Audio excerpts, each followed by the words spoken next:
Her er et hurtigt overblik over Københavns Havns nye indsejlingsport.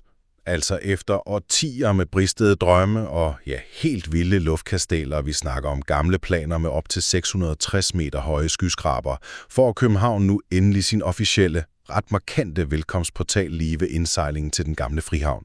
Først kigger vi på Marmormolen og det nye byggeri, der hedder Lodshusene.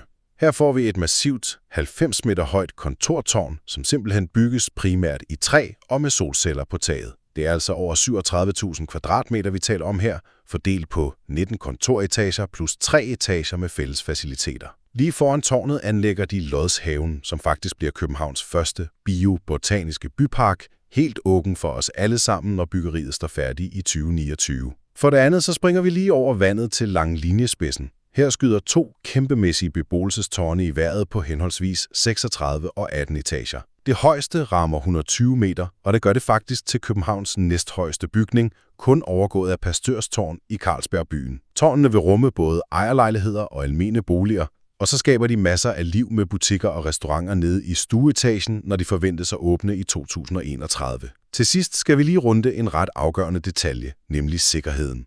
Fordi de her gigantiske byggerier ligger lige præcis der, hvor de store Oslo-færger sejler ind, bliver kajkanterne på begge sider solidt armeret for at modstå uheldige påsejlinger.